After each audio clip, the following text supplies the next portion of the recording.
Hey everybody, it's great to be with you again tonight. I just want to start off by asking a question. When you think of a good friend, what are words you would use to describe that person? Maybe it's the fact that they're loyal. They've been your friend through thick and thin. They've been your friend for a long time.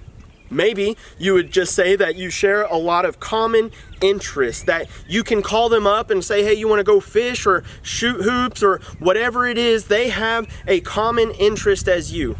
Maybe you don't even know what it is. There's just something about your personalities that mesh. We all want good friends. We all want to be good friends. But the question that I have is, are we willing to do what God's word says good friends do? Because God's word over and over, it tells us that the thing that makes a true friend, the thing that a true friend is willing to do, is that a true friend will speak the truth in love. The true friend will see somebody leading astray from what God's word says, and they will reach out to them and they will speak the truth. We see this in Proverbs chapter 27, verse 5 through 6, and it says, "Better is open rebuke than love that is concealed. Faithful are the wounds of a friend, but deceitful are the kisses of an enemy."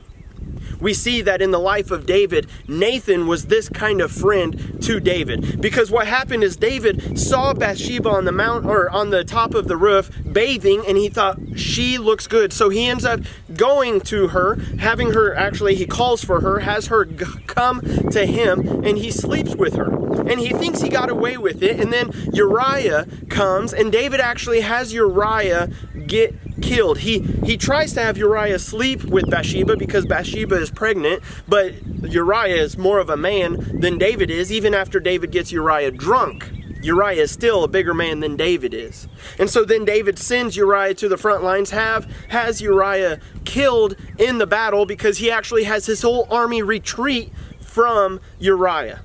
And so then Uriah is killed. David thinks he got away with it. So Nathan comes and confronts David. He tells him a little story, and then afterwards David gets angry at the story, and so Uriah speaks truth.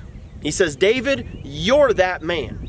You are the one that is guilty. You have sinned against God." Nathan could have just kind of swept over it, said, "He's the king. I better not say anything. I want to be on the king's favor." But instead, Nathan was willing to speak the truth. And so Nathan called out David, and David repented because of it. And I just kind of want to play along with this here real quick. What would have happened if Nathan never would have called out David? Would David have just continued on in his sin thinking he got away with it? Would David had just swept it all under the rug? And would it have put a bigger gap between David and God?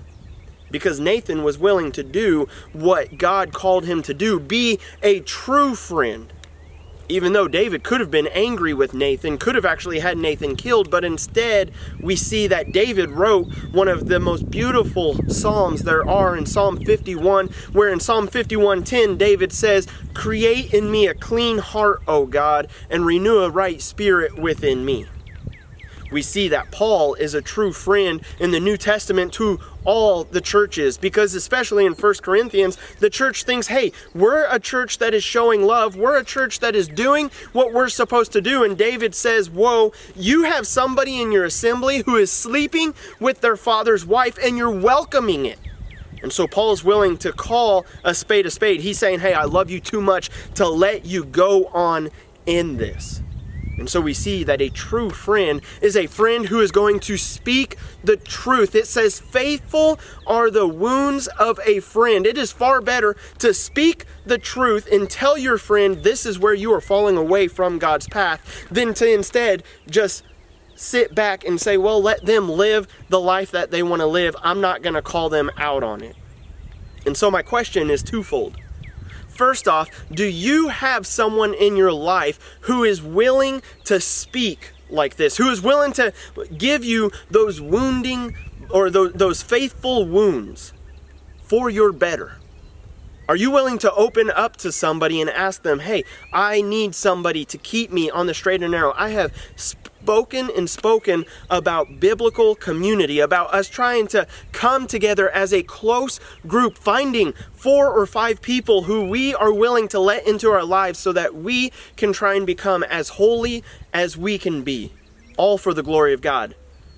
Because we're also told in Proverbs that a man's heart is deceitful, but the Lord will show us the truth. And just look through Proverbs, and over it talks about how biblical community, how we need counselors, we need people speaking into our life.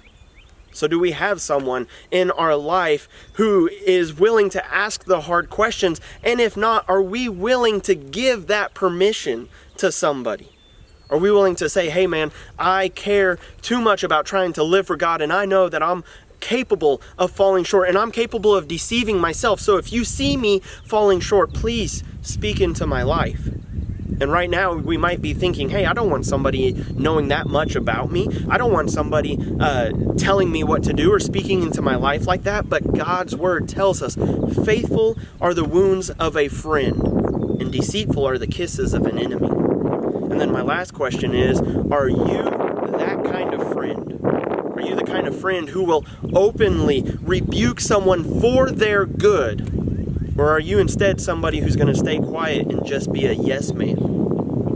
Let's be a godly friend, not doing it for our own benefit, but the whole purpose of this is to grow more and more like Christ. Not to be deceived by our own hearts, but instead to allow ourselves to be transformed. And we need other people. It's how God created us, to live in community with one another.